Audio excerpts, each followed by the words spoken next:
If I can't get these ideas out, they're gonna like explode in my head, and it's frustrating as hell when I have an idea for something and I can't get it made. And so, being able to have that outlet has actually helped my mental health.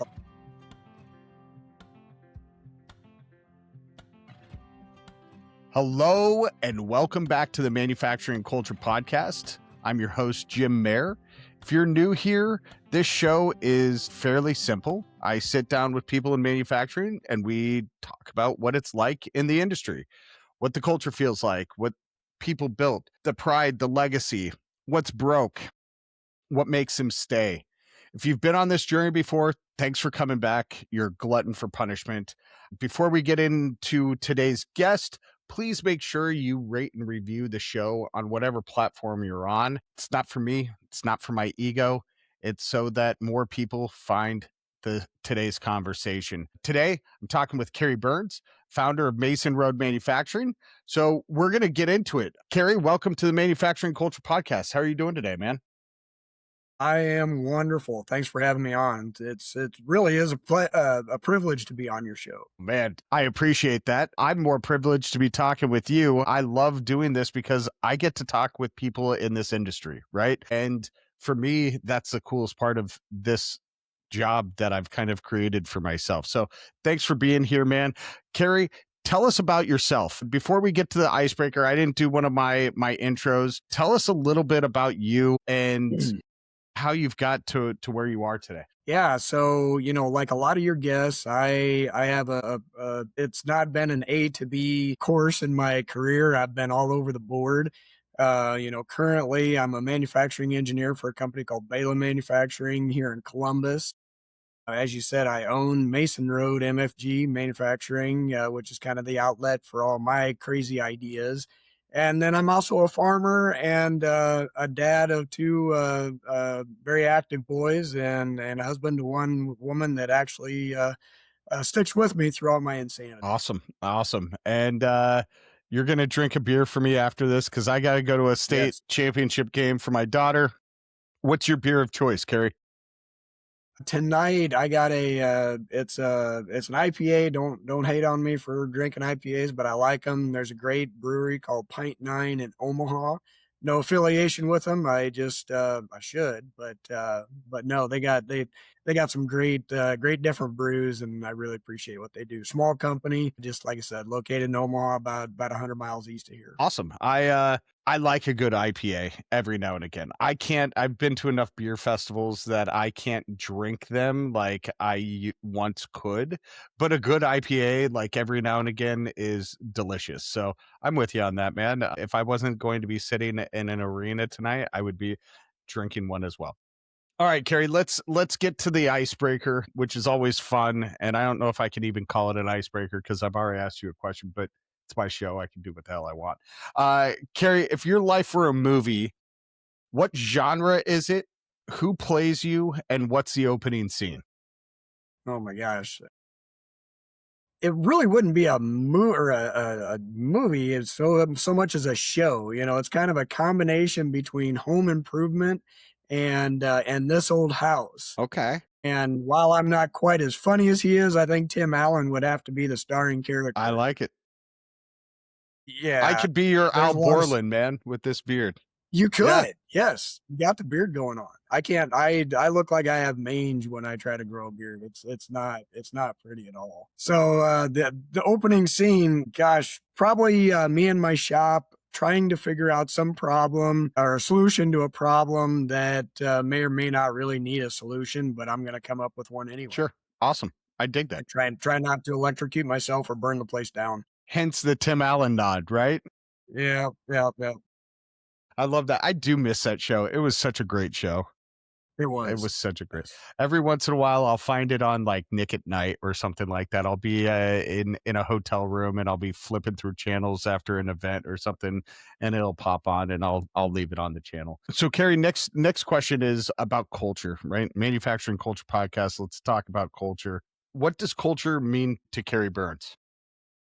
Yeah, really ultimately means safety and doing what you do. You know, that the leadership has got your back. That, you know, like I said, I come up with some pretty crazy ideas, and as a manufacturing engineer, a lot of times the stuff I do doesn't really work the first time because we're trying to do something that maybe hasn't been done before, or we're trying to make a machine do something it wasn't really originally designed to do. But having, you know, people have your back, that if it doesn't exactly work out the first time, they're not going to immediately pull the plug. Got it. And that's really ultimately what it comes down to: safety and doing what you do, and the respect of everybody above and below you. I like that. I like that a lot. I was at a summit this week, the Industrial Marketing Summit, and I saw both sides of what you just described from the marketing side, right? There were a couple people there that, you know, weren't allowed to use certain collateral because, you know, people no longer work at a facility. And so they can't use an image of an employee that's no longer there.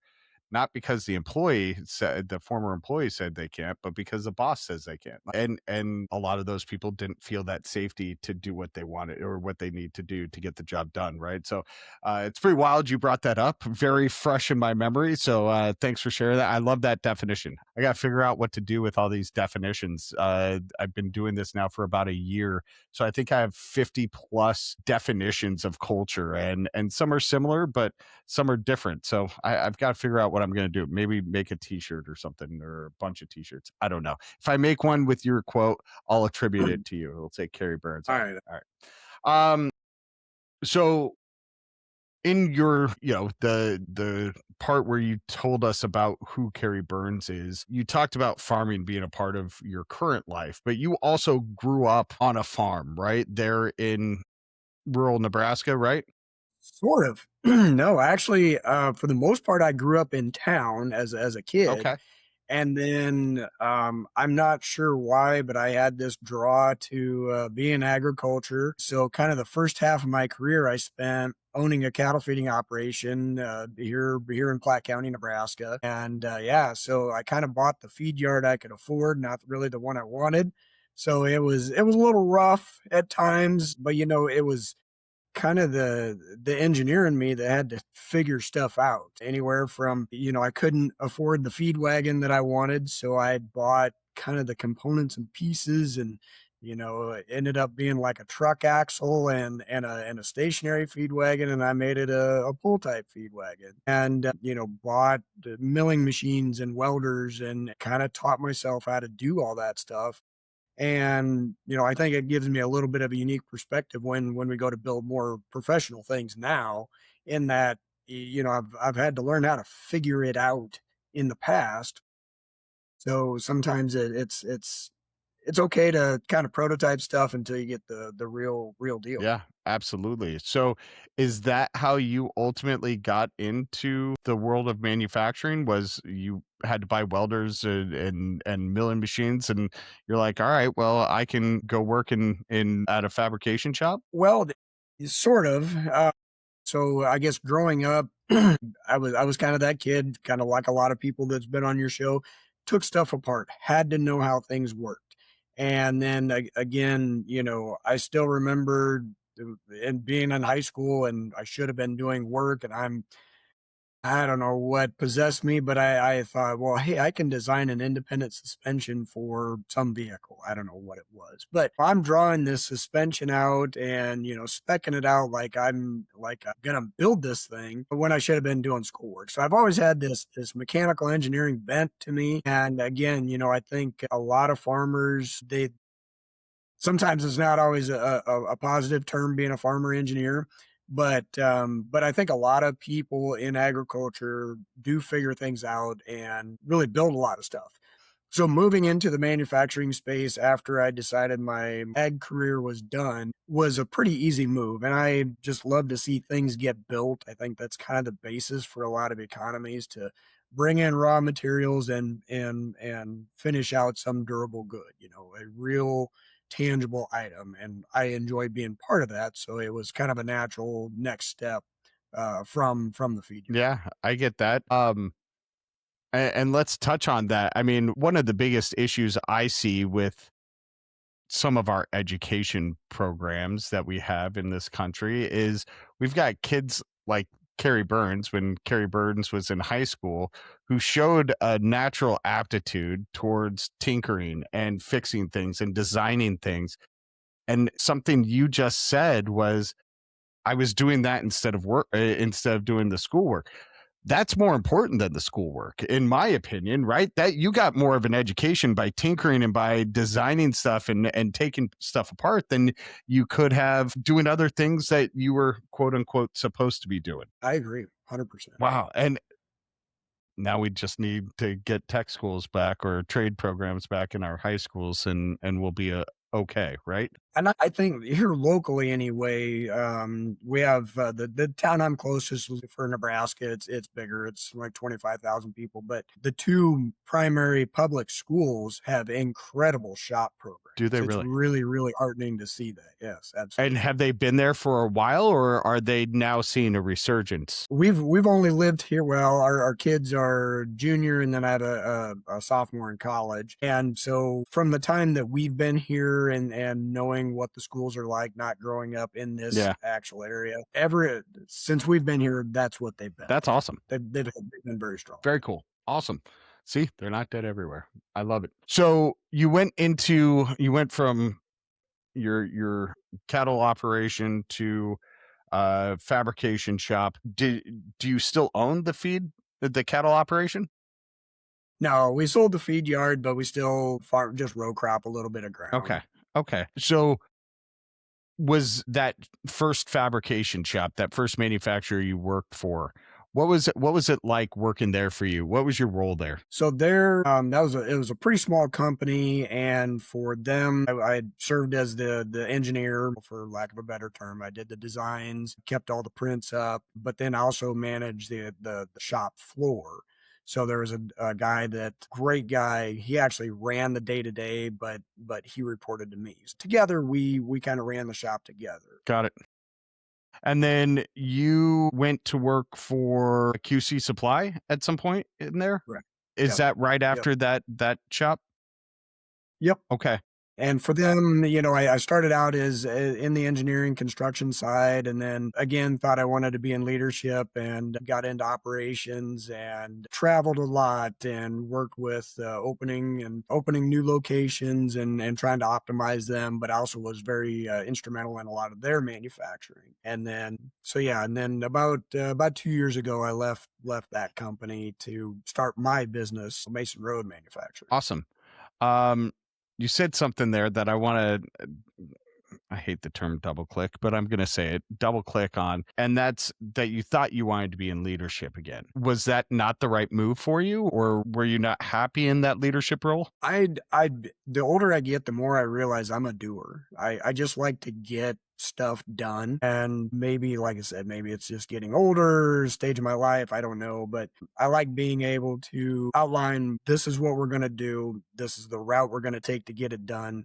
With every project, it's kind of like I said before, never A to B. You're all over the board. But to see tangible, actual results. And that's where I feel like I really do good, where I feel the best, and where I think I benefit the companies I work for the most is by just being a doer. Yeah, I love that. And in leadership, I too much tail chasing and not, you just kind of get stuck in the middle. Yeah, I agree wholeheartedly. And we see that all the time, right? Unfortunately, a lot of times we don't see people with as much like understanding of who they are and what they want and what they're good at to be able to take a step back and say, that I'm actually the doer. I don't want to lead this group. I just want to get the shit done that needs to get done, right?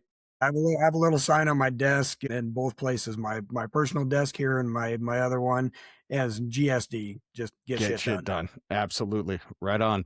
See, Carrie, I knew we were going to get along. You drink good beer and you get shit done. And I am earning that explicit tag on this episode. So here we Sweet. are. So tell me what Mason Road Manufacturing is. What do you guys do? Yeah. So originally I kind of call it the outlet for my ideas. And as a business owner, I probably shouldn't say this, but I'm going to anyway. I really don't know what this business is going to be as it grows up. So right now, it's the outlet for my ideas. It started out as like a design engineering and prototyping type business. Realize that's not quite where I think I can benefit the world. So now it's more of an e-commerce site where I have a pretty well stocked home shop. It's a really good prototype shop. It's not made for making long term things. So what I do is I do the designs, in Fusion, and then I can send them out to my little CNC machine or use the bigger mills or whatever what but then I can prototype it and throw it on masonroadmanufacturing.com and sell the designs or sell the product or whatever it is. But it's all stuff that I really, really enjoyed building and that I think other people may enjoy too. And what the best part is I don't have to make a living with it right now. So I can experiment and try and throw some shit at the wall and see what sticks. Well, and you prefaced that by saying, I don't know if I'm supposed to say this, right? But I think a lot of entrepreneurs have those moments, right? And I mean, my path to ownership, to running my company, has been anything but linear. And it's like the most opposite that it could have been from where I started at the beginning of 22, right? I started my journey as a culture consultant, and people felt like I was judging them. And so they didn't want to bring me in. I started a podcast, and people love talking about culture. They just don't like feeling judged about culture. So that turned into, now I go out and I help manufacturers tell their culture story. And I've, over the last year, been able to see that the impact that I have on culture, creating content behind it and producing content behind it, is actually more impressive and more quantifiable than when I was going in with assessments and tablets and measuring employee engagement and giving laundry lists of shit to do to owners on how they can get the culture they want. In reality, when I go in with a camera crew and ask somebody how they do the job that they do every day, and all of a sudden they feel heard, they work fucking harder. It's not that hard, right? And so it's wild. I've been on a similar, like, I don't know what I'm doing, right? I w- I was at this event this week and I was like, I can't believe people pay me to do what I do, right? Because I didn't know this was a job, and it probably wasn't 20, 30 years ago. But I'm in my fifth year. I don't know what the fuck I'm doing, but I'm having a blast doing it, and people keep paying me to do it. So, like you, just enjoy what you're doing, right? Absolutely. So, how's that affected your like mental health, right? Going from the corporate world into this thing where you have an outlet for your creativity, for the engineer, the design side in your head, and then you get to go out and physically make it. Tell us about your mental health through all this, because it's got to be fucking great.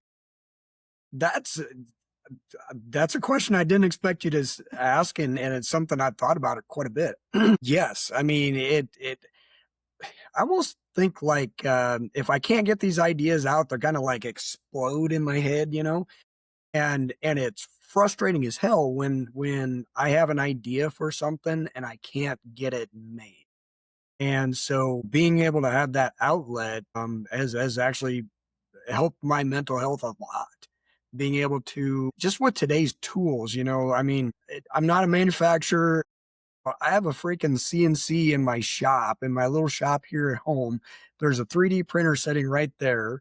I have AutoCAD Fusion sitting on my desk that it's got built-in cam functions. I got a shop for a few $1,000s that is better than the shops that were 30 years ago, and it's all right here, pretty accessible to anybody. That's awesome. So, being able to iterate, design, and to have this physical thing in front of you in a matter of hours, it's incredible. If you've ever read any of my LinkedIn posts, frequently I say, "What a time to be alive," because we can do all this stuff and do it so freaking fast. It's amazing. No, I I love it.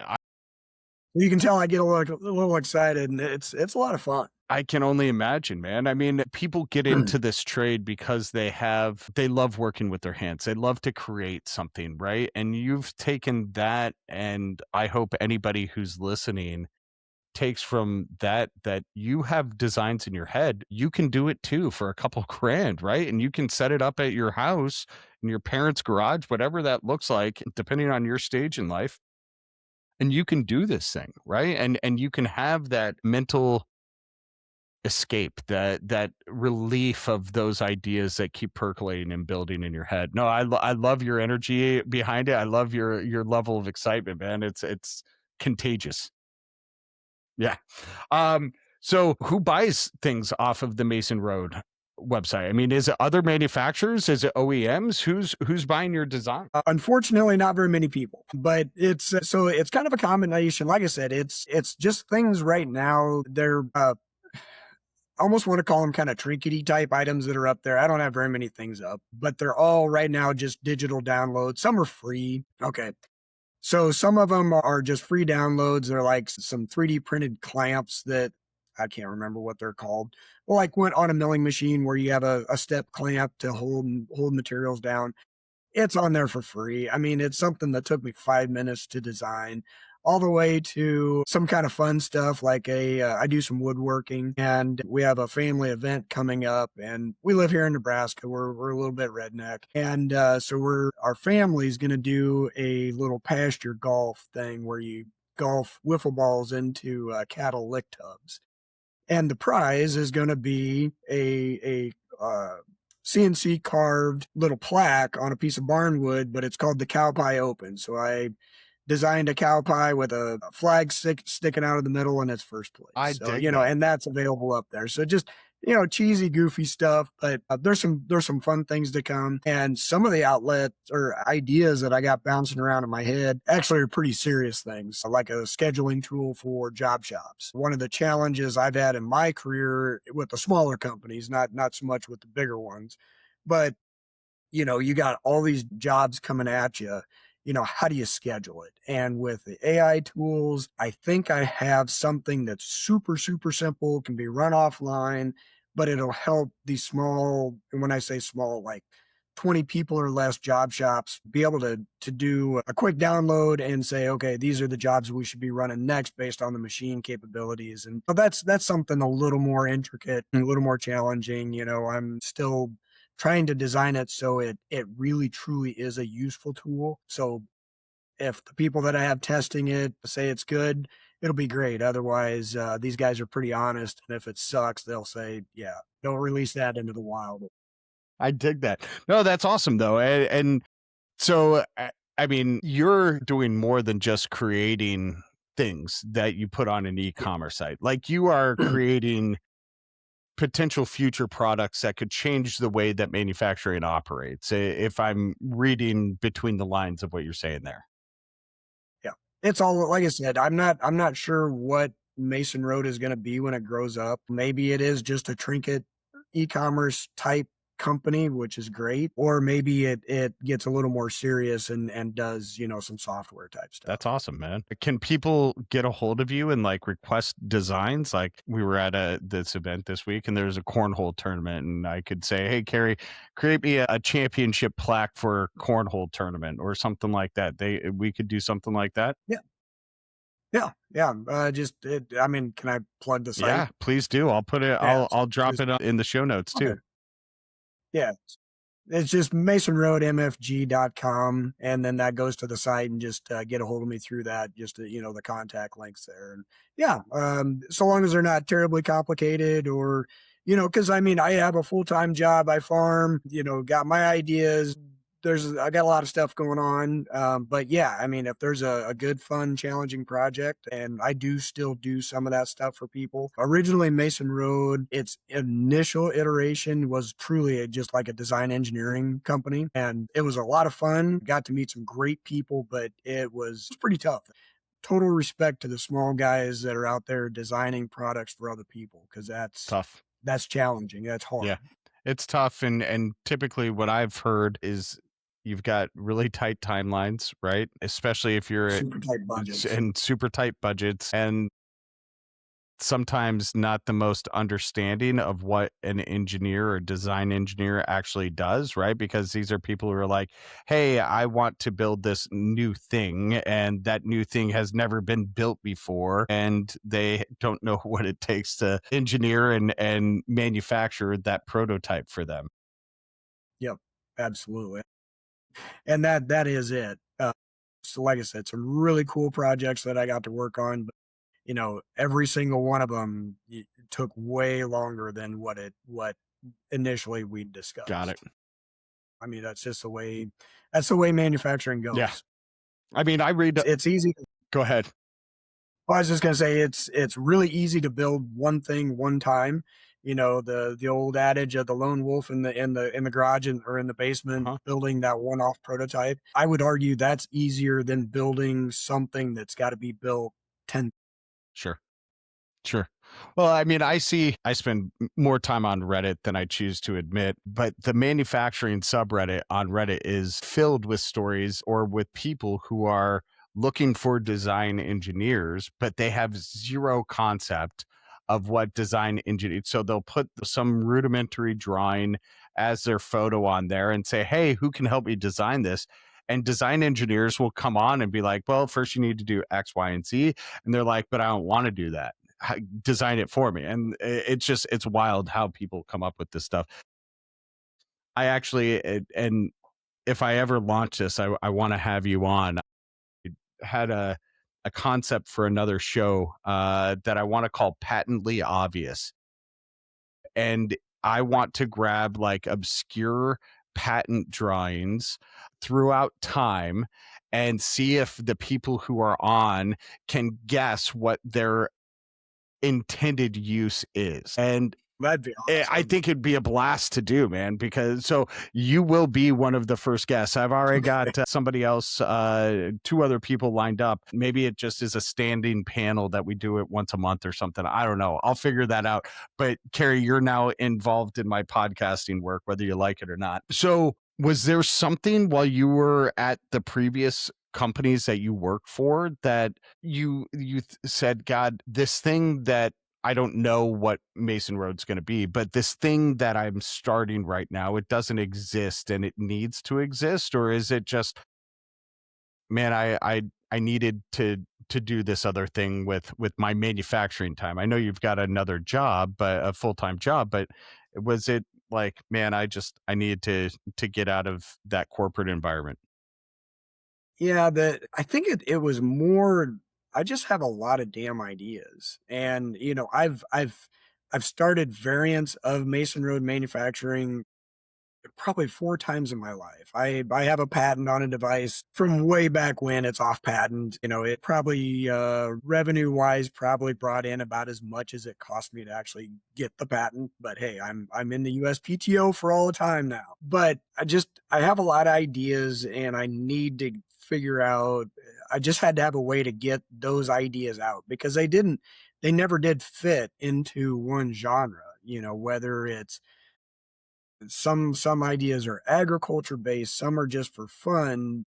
I have this ridiculous obsession with a folding chair that I've been trying to design for the past 5 years. Speaking of goofy patents, look up the original patent for the folding chair from like the early 1900s. Uh, but just like I said, my interests are all over the board, and even I go down the rabbit hole of, as you were talking about, I had this idea, I want to design something, and then I go down the rabbit hole and realize, holy crap, this is going to be way harder to design whatever thing that I want to design. And I'm the guy that designs and builds this stuff. So I get it. I understand both sides of it. Yeah. I mean, my brother he's not in manufacturing and doesn't really understand the industry, but he'll send me every once in a while. He'll be like, "Hey, I've got this great idea," and one was for a folding chair, right? And it, it's a gyroscope for a beer glass for a folding chair. And I go, oh, you mean like this one? Like I just Googled gyroscope for a folding chair I know. and it already exists, right? So how often do you come up with these ideas and all of a sudden you're like, man, that already exists. I don't need to make this. Yeah, it all the damn time it makes me so stinking mad because I got the best idea. So I like to run and bike and kayak and I'll be out for a run or something. I got this great idea and then get back and start having a conversation with Chat GPT and realize, well, crap, that thing, some guy from Wisconsin. I don't know why I'm picking on That's Wisconsin, okay. but I do too. some guy came up with this in the '60s. It's off patent, and 9 times out of 10, it was probably a better idea than what I had in the first place. All right. All right. One of the things that jumped out at me from your LinkedIn profile, man, as I was like prepping for this was something you said. It was just a couple of days ago, a post you made that manufacturing and home shop projects live closer together than people think. Talk to us about where that belief came from and what your whole idea was behind that post. Yeah, so that was fun. That was kind of weird. That one really hit. So the way I kind of look at it, it kind of goes back to what I was saying. For a couple $1,000, a person can really set up a pretty damn nice home shop, and not just hammers and screwdrivers and drills. 3D printers and small CNCs, and look at farm sales, and you can buy an email for 1,500, Yeah. and that makes manufacturing very, very approachable for a lot more people. And that's kind of where, as I was out on the shop floor, I was kind of looking at the big stuff that we build in my day job. And while the home hobby manufacturer guy is not going to go build a 100-foot span building like we do at Palin, but, you can build some other stuff, the folding chair or the gyroscopic beer holder for your chairs. You could build that stuff and manufacture them right there and start up a small shop. And really, like I said, the cost of entry is so low today, and the technology that we have, just the conversations in AI, and it's getting really, really damn good at troubleshooting engineering challenges. So yeah, that was where I was going with that. Is the cost of entry is very, very low so long as it's scaled Yeah. properly. I mean, speak at a lot of high schools, and one of the things I say over and over and over again is if you're willing to take out 80 to 100K in student loans, borrow K, go buy a machine and a Xometry or a Fast Parts or some sort of subscription service where you can get a contract or two and start making parts in your garage. Just go to Absolutely. community college, get an apprenticeship, whatever you understand what you're doing first, of course, but then buy a machine, put it in your parents' garage. For 10K, you can get a machine, you can get the software, and you can convert your parents' garage to power said machine and have that paid back within 6 to 9 months. And you've got your own company. I mean, is that similar to what you're talking about there, Kerry? Actually, that's almost the same spiel I give my Okay. boys all the damn. They probably get tired of hearing me say it, but I think it resonates. Once in a while I come home and one of them will have TIG welder out just welding, and I know the younger one has busted my chops because I bought the wrong gas for the TIG welder. He wanted some other kind of gas, and I said, "Well, you got a vehicle, go buy your own damn There gas." you go. But yeah, no, I totally agree. And as I kind of maybe have a different view on the world. I think manufacturing and working with your hands is definitely going to be what we need in the future, because just like I was saying, AI and that, it is a great tool, but it's going to change the Yeah. world, and it's going to do it damn Yeah. fast. So people that can still drive a nail, run a tape measure, be able to program a CNC and make physical things, those are going to be what's going to be really in Yeah. demand. Absolutely. Totally. I'm 100% on board with you on that Well, one. and I think that's how we rebuild the industry, right? When we offshored it, you know, the whole gamut to where we got to as an industry today and as a nation today when it comes to our industry, we we offshored, then we closed trade schools and all these things. And this skills gap that we've had for 25 to 30 years, self-imposed. We did it to ourselves. We offshore jobs and we told kids not to work in factories because there was no future there, right? And the way we rebuild this industry isn't through more private equity companies buying shops that are out there, because that's not doing anything for our capacity.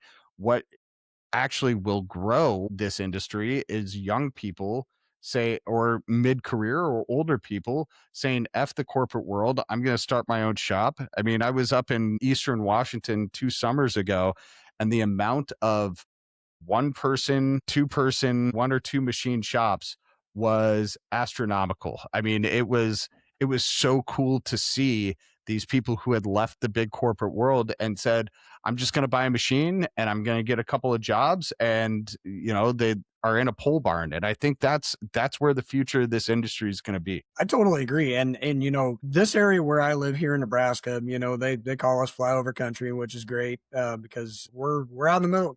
We may not be in the middle of nowhere, but we can see it Yeah. from here. But in all honesty, there's a slug of small machine shops, and some of these guys are doing some incredible work. I would bet there's between 10 and 15 wire EDMs within 30 miles of where I'm at right now.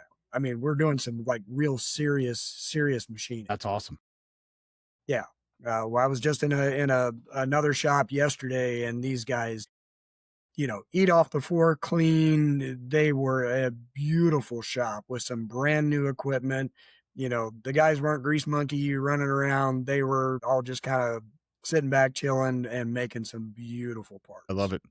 All right, man, we're wrapping up. I got two more questions for you. The first one is, what do you think that making a, because you said it, that whole tangible, making it with your hands, what does making things with our hands do for a person that no other job out there can do for them? I think it just really truly gives you a sense of accomplishment. You start out with, whether you're woodworking or metalworking, you start out with a pile of raw materials. And when you're done, most of the time, you have something really good, that you've made. This weekend, I have behind me, there should be a door on that, where, so this weekend, my wife said I am building a door. So that's, like I said, just starting out with raw goods, whether you're, big, huge manufacturer starting out with, semi loads of metal, or, a guy in his garage building doors for his house, just a sense of accomplishment, seeing that you've started with nothing and finished with something, like you were saying, the mental side, it's definitely worthwhile. Awesome. Kerry, what haven't I asked you that you want to share with the audience? I just, find out who your local manufacturers are. Mm, Know what's going on in your local area. When I first moved up in this area, it's been almost 30 years ago. But originally, it was just cattle and corn, which was fine because that was the business I was in. But as my career changed, I realized there's this whole other manufacturing culture right here in Nebraska that I didn't know even know existed. And I'm still finding new shops that are doing some aerospace stuff, or some ultra high tolerance things that are in some little warehouse, in the middle of Nebraska. And I believe that's everywhere. And like I said, kind of in the beginning, building durable goods is kind of the basis of the economy, the way I believe. And so, support those people, you know, everybody knows somebody, and find out who those people I are. love it, man. My wife and I are making an effort to go as hyper local as possible, is what we're calling it. We just found a bike mechanic who's 3 blocks south of us. We've got a car mechanic that's 2 blocks west of us. Our backyard neighbor is a one person HVAC company. We've got a one person plumber 2 blocks east of us. Like, we are starting to realize how much of these small businesses are right in our backyard, and we're intentionally starting to use them over the larger corporation. So I agree with you wholeheartedly, man. I really appreciate this conversation, Kerry Burns. Thank you for being here. Yeah, thanks, Jim. Yeah. It was awesome. This was so much fun. Ladies and gentlemen, if you enjoyed this as much as I did, go drink an IPA. But before you do that, rate and review the show. And in that comment, tell us how far away from the middle of nowhere you are. Can you see it, or is it something that you're a little further from? Let us know. It helps more people find the show. Like I said earlier, I appreciate all of you going on this journey with me and Kerry in this episode. We appreciate the support. We appreciate you following along. Until next time, keep making things and make it with your hands. See ya.